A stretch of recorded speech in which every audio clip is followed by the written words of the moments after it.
Hey there, I'm Robin Lee Miller, broadcasting from the city of the first American horseless car. That's right, Springfield, Massachusetts. And I'm Julie Dean, broadcasting from Kokomo, Indiana, where you can get the world famous pumpkin swirl from Cone Palace. That sounds amazing. And what does else? This, the MorningBird Minute. Your weekly cup of piping hot social media tea. We've got everything that has been brewing in social and digital media this week. So spend the next 15 minutes steeping in 7 things that happened in the last 7 days. Right on. So much is happening in social. But first of all, I do want to say that my fun fact this week, I was thinking like the American horseless car and like American headless, like kind of like what is that Halloween one, Sleepy Hollow, where he's a Oh, headless yeah. horseman. Anyway, I just thought that was kind of funny. But I digress because let's hop into YouTube. Woohoo! Handling your identity one username at a time. I mean, YouTube.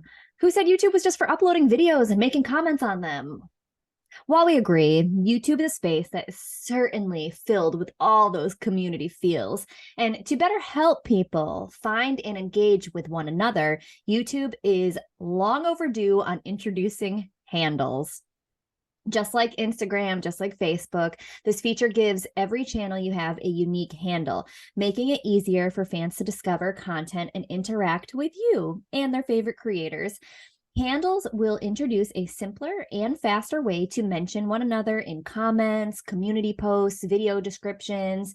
Creators can then be shouted out in a mention in the comments or tagged in the title of a recent collaboration, helping them increase visibility and connect with new audiences. Any way we can cross promote, right? That's like such a big deal. And over the next month, creators will be notified when they can start to choose their handle and their matching URL. So securing that handle will ensure that you can stay consistent across your many socials and establish interactions between your audiences the best way possible. So you best get your name ready. I think that's incredible. I was just saying the other day that YouTube is probably like the smartest, when it comes to social media streaming platforms because their SEO opportunities are limitless, right? So, when you think about your normal social media, you can tag somebody in a post and likely that person will see the post, but, within 5 minutes, that person's forgotten about the post. Whereas the opportunity to integrate handles into YouTube is kind of just like sending people down an entire like rabbit hole of new content that they might not have ever been exposed to before this. Definitely the icing on the cake.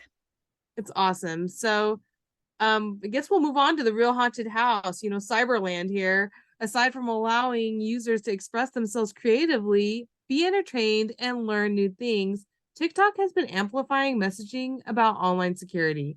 By using hashtag #BeCyberSmart and hashtag #SeeYourselfCyber, TikTok is inspiring people of all backgrounds to explore ways to be cyber safe. They've come up with some TikTok tips that they recommend in order to promote safety and security, create strong passwords, use two-step verification, and do not click on random links, only download official apps, and use caution while connecting to the public Wi-Fi. So if you want to learn more about general cybersecurity and how to keep yourself safe, read the full list of tips on the latest MorningBird Minute. This is really safe and this is really good way, to increase that awareness because you don't know what you don't know. And I think having this out there is really awesome just from a perspective of it'll really trust the brand better, knowing that they care about your safety in this kind of way. Yeah, do you love how 20 years ago there was no like cybersecurity, no cyberland, no anything, and now it's actually all of this stuff comes forth because it's cyber security awareness month. They have their whole month. So definitely jump on them hashtags about be cyber smart and see yourself in cyber. It's more important than ever now to like secure things so that way you don't get lost in the shuffle and get hacked and taken advantage. Ooh, hacked. Yeah, no fun, no fun. But it's good to know these measures. So certainly take advantage of those tips. And continuing in TikTok, who just keeps giving us all the great information that we need, They have this new feature that they are doing called the Auto Dealer Playbook 101. Now, let me tell you, this is kind of like having the world's biggest showroom in the palm of your hands. There are countless industries and companies using TikTok as a showroom for their products and services, whether it be clothing brands, home decor, outdoor features, and now even welcome in the automobile industry. The power of influence for users to buy your product on TikTok is certainly profound. We know that. And especially with their concept of the infinite loop customer journey, it's more of a different type of lead funnel. With 44% of TikTokers planning to buy or lease a car within the next 6 months, understanding the process that goes along with buying a car, and even like the fun parts of looking at a car, right? We all love to see the features, how many cup holders it has, what's the interior look like. Now, this all can be done through TikTok.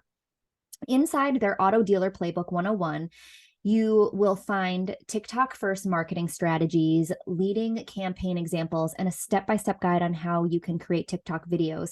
So this playbook we have found is not only helpful for the automobile industry on TikTok, but you can certainly apply it to all of the other industries that want to use TikTok, like us, small businesses, medium-sized businesses. This playbook is there to help you understand how to capture your product features, help with the process of buying your product. So you can certainly find the copy of that playbook on our MorningBird Minute blog. Okay. I love this one because I confess that I'm not much, for being on TikTok, but I will share that, I recently discovered a pickup truck, the Rivian, which is an electric pickup truck, and it was because of a TikTok video. And as the video was going over the features, it was showing this like extra storage space that comes with, it's an electric truck, so it didn't have an engine. That it was showing like different things like it came with value added things like a flashlight. Like it had extra storage space to put like a flashlight in there. And I'm like, how in 2022 are vehicles going around without just like giving us a flashlight? Like knowing that it came with a flashlight made me want it even more. And I'm like, this is so intense. But if it wasn't for TikTok, I wouldn't have been able to see a vehicle like that. That maybe like I don't think I would have gone out of my way to go check out an electric truck, but seeing it like that made me really like, I want to go drive that truck out. And you know what's crazier is at our county fair this summer, they had one on display. And my husband and I were both like, what?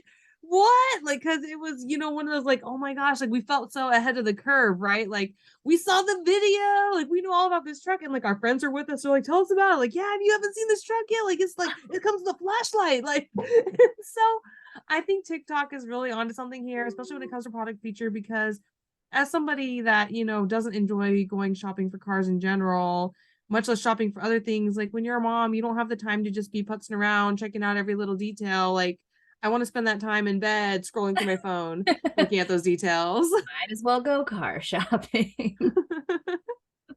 I love This it. is Or so great. Halloween costume finding. That's Yeah, that's another yeah, good one, right? yeah. You just got to get them to commit.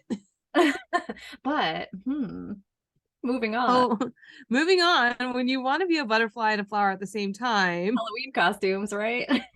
you ever try to post a photo and come up empty with words, but know that the perfect gift that would express how you're feeling? Oh my gosh, this is only funny because I just posted a GIF and it said, I love America and I'm a sweetheart. And I said, reasons why I started podcasting.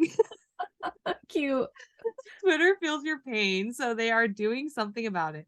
Enjoy a new way to share different types of content like video, images, and GIFs all in one tweet. Just tap the media or the GIF icon and then select the content that you want to post. Welcome to single tweet packed with up to 4 video, images, or GIFs in whichever combo your heart desires. This is a fun way to show the process versus the final product, and lots of known creators are already using it to their advantage. Shake it up and see for yourself all the benefits that you could gain from Twitter's mixed media update.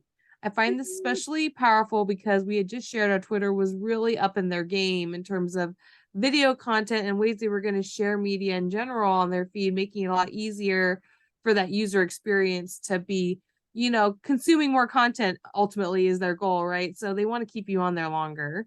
I did try this one out yesterday and it was kind of fun because it was like you could show like different vantage points. So if you were doing, a before and after, or kind of like the process versus the final product, there were some really great examples online too. So I threw one up of like us doing a TV commercial shoot, and then showing you behind the scenes of it, and then also showing like you a still image of what the professional cameras were capturing. So it was like being able to see like what we saw versus what the camera sees, and it was a nice way to bring the information together in a different visual that you wouldn't have been able to combine if it were just two still images. That is a great point, and that's good to know. I think it's going to really take off, and maybe you'll see more people join Twitter, like myself, who can't keep up on anything. But we're doing good. It's just because we're big mamas, and it's all right. And we're trying to keep all the balls in the air. And just as other small business owners around the globe, like we feel the pain, but things are looking up. And let me tell you why. Because in conjunction with Meta, the Global State of Small Business Report has recently released their 10th report. And I promise you, things are looking up. They surveyed, so this was done all around the world. It looks at the economic reality of entrepreneurs around the globe, and it involved more than 22,000 small and medium-sized business leaders across 30 countries and territories. And the report reveals that following the pandemic, the greatest challenge that small to medium-sized businesses are facing in the current state is hands down the economy. 19% of small businesses unfortunately have remained closed, but there was a 1% increase from January. So that's a good sign. They were saying that North Africa and the Middle East unfortunately faced the highest closure rates.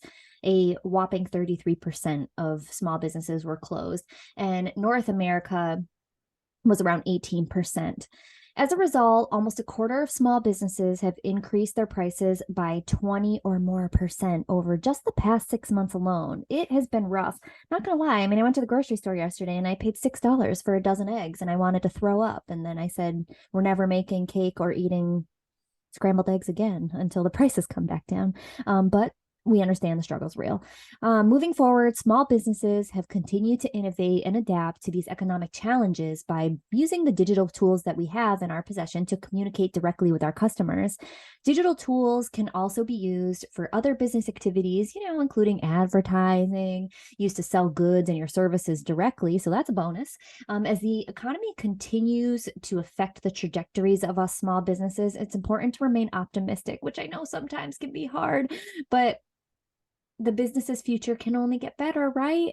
59% of small businesses reported that they expect to remain in business over the next 6 months. So thumbs up.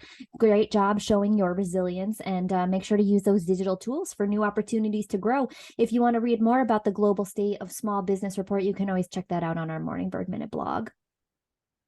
That's great. I think about that just it's It's sad. sad to hear like it's been hard on small businesses in general, but recovering from this is definitely still possible. And I think you're going to see a lot of changes in terms of, how businesses operate going forward too.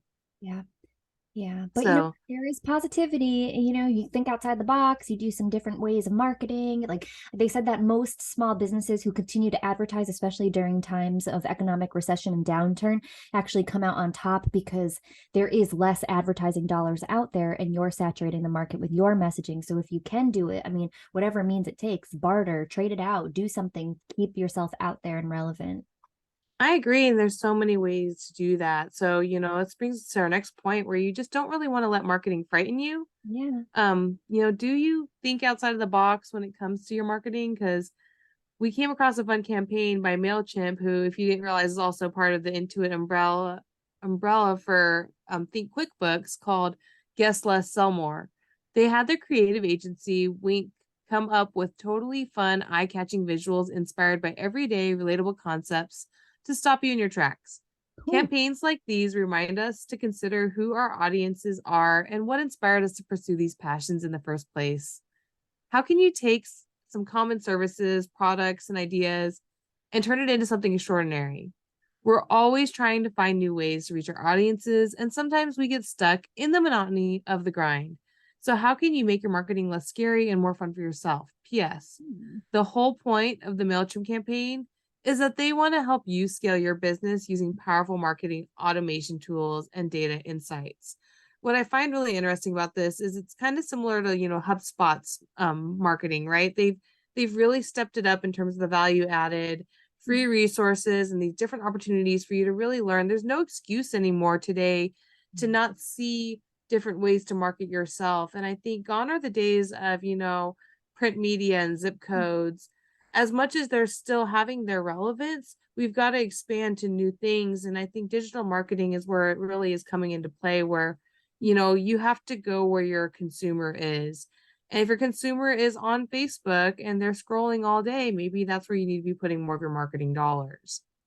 There. And thinking outside of the box too, because you can boost anything. You can put your content up there for free and put dollars toward it, but you want to think in creative ways, and these campaigns do exactly that. So there's a few cool visuals that we have up on our website with this guess less sell more, where they just take regular everyday content and they turned it into something very eye appealing, and it kind of throws you off. You're like, is that a cat? Wait, hold on, is that a cat in a bedroom? Like, all right, let me look at this. And it was a cool way for them to market their services in a way that, because it was going to like digital marketers and people who really are in this realm all the time, that you had to stop them in their tracks. And so that was pretty cool. So we just wanted to inspire you with some additional ideas. And then also thinking along that trajectory is that we wanted you to continue to think about ways that you could increase and monetize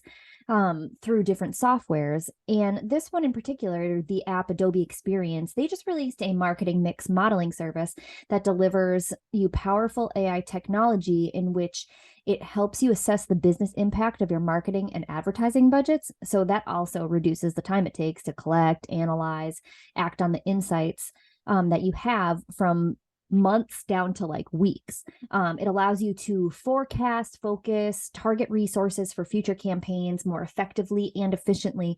And with this new marketing mix modeling, Adobe has a time-tested solution that they have been using on their own like business before they decided to release it to the public. So they know that it like works. I guess it was good that they learned it themselves first, but it helps it uses the insights to predict and forecast how future dollars invested will further impact your goals. It's kind of a way to, you'll hear more of this in the future, and we just wanted to familiarize you with it now, because as security measures are, becoming not necessarily stricter, but more rounded and less like the wild west, we have to find additional ways of trying to come to the same conclusion that we did before.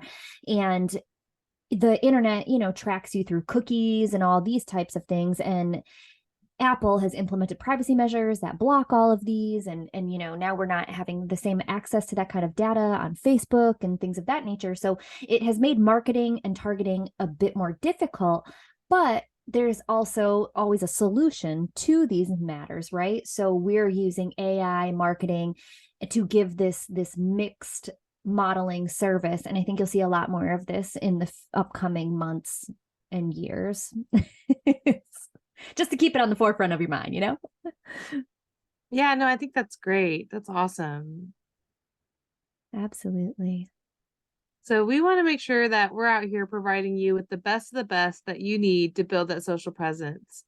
In our weekly edition of the MorningBird Minute, we will be answering your social and digital media questions. So drop us a comment in our blog or DM us in IG at morningbird.media, or use the handle here on YouTube, and we will answer them on our future episodes.